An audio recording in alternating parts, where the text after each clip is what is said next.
Okay, so US President Donald Trump and his deputy JD Vance both have reacted to the news of Israelis planning to go ahead with the annexation of the occupied West Bank. Donald Trump told reporters at the White House that this was never going to happen. Yesterday, there was a vote at the Knesset on annexing the West Bank. Do you see it as a challenge to your peace efforts? Could you say that louder, please? Yes, yesterday there was a vote at the Knesset in Israel on annexing the West Bank. Do you see it as a challenge to your peace efforts? Will you answer that, please? Because I cannot understand the words you're saying. Where are you from? Where are you from? You're from France. Beautiful accent, but we can't understand what you're saying. Huh? She said a vote at the Knesset on the West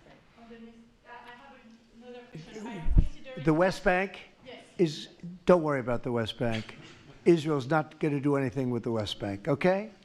Don't worry about it. Is that your question? They're not going to do anything with the West Bank. Don't worry about it. Israel's doing very well. They're not going to do anything with it.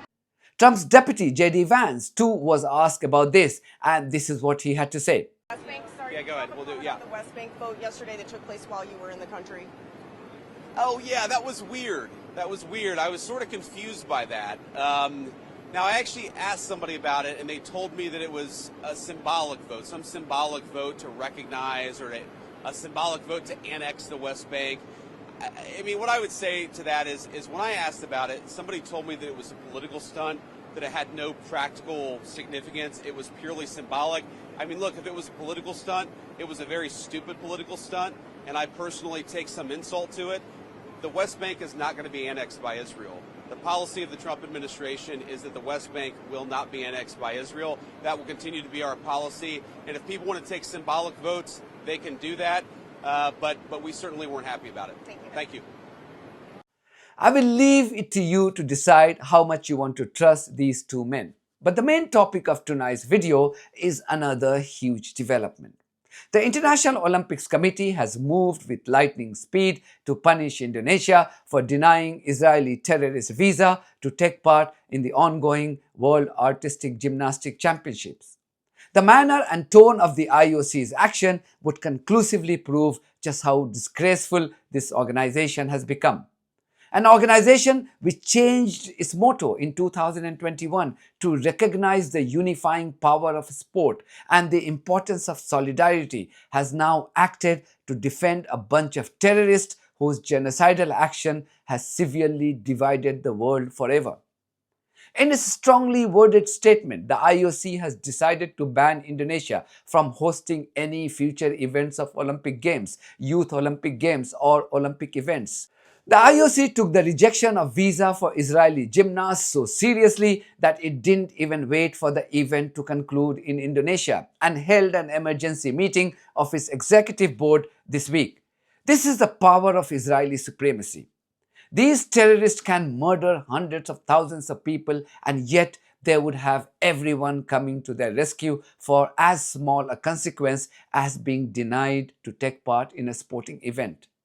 I will expose the IOC's hypocrisy and complicity in the Gaza genocide in a bit, but let's stay with the response on Indonesia denying visas to Israeli gymnasts first.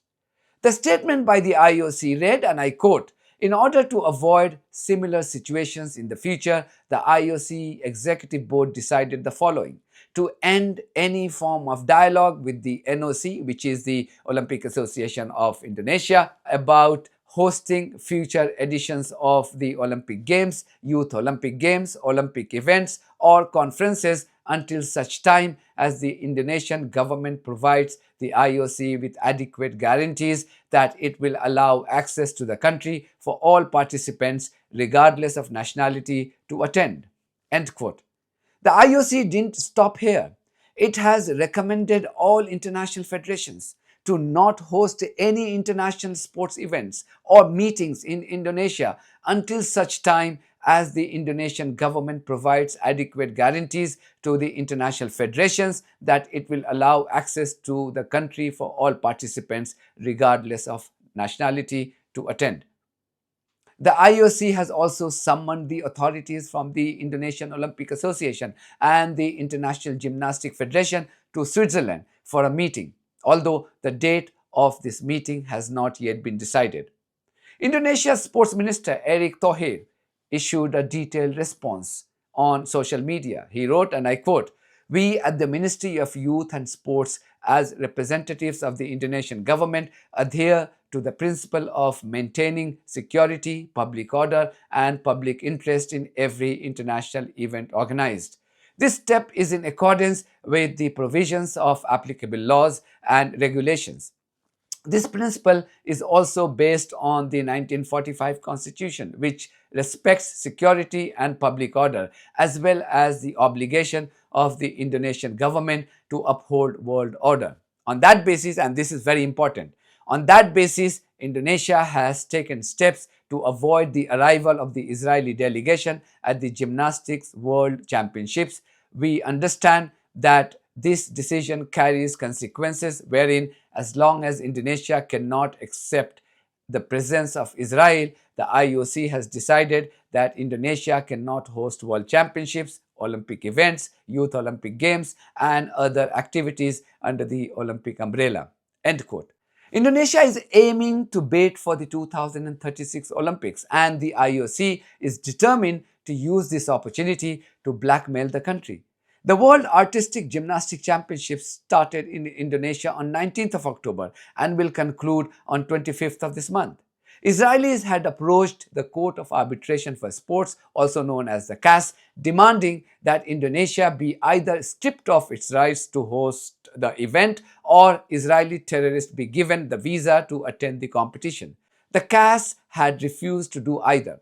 This hurt the self-entitled lot so much that they decided to deploy their puppets in the IOC to take action against Indonesia. I had made a video on this controversy last week. You can watch it here. We all saw the shameful conduct of the IOC all through the Gaza genocide. It rejected global demands last year to ban Israeli athletes from the Paris Olympics in view of the Gaza genocide. It's not that the IOC has never acted against countries and their athletes for their involvement in war. The list is long. The IOC banned Turkey from 1920 Antwerp Olympics and Belgium for its role in the First World War. It banned Japan from 1948 London Olympics for its involvement in the Second World War. Germany was banned from 3 Olympic events, namely 1920 Antwerp, 1924 Paris, and 1948 London Olympics for its role in the First and the Second World Wars.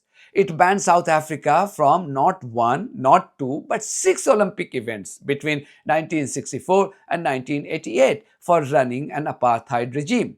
The IOC banned Afghanistan from 2000 Sydney Olympics for its alleged treatment of women.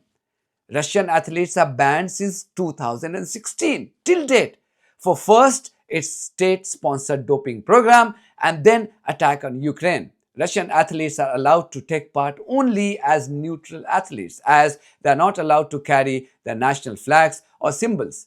Zimbabwe, Belarus, Austria, and Hungary too have been banned in the past. Now you can see the IOC's treachery here. This is the hypocrisy or treachery I was talking about. They banned Afghanistan for not treating women nicely, but didn't ban Israel for slaughtering hundreds of thousands of women and children on live TV. They banned South Africa for running an apartheid regime, but defended Israeli terrorists for running the worst form of apartheid, far brutal than we saw in South Africa. This shows the real face of this rogue and discredited organization. That's it from me. Thank you very much for your support of this platform and our journalism. If you haven't subscribed to my channel, please do so, because that's one of the many ways you can support independent journalism. God bless you all.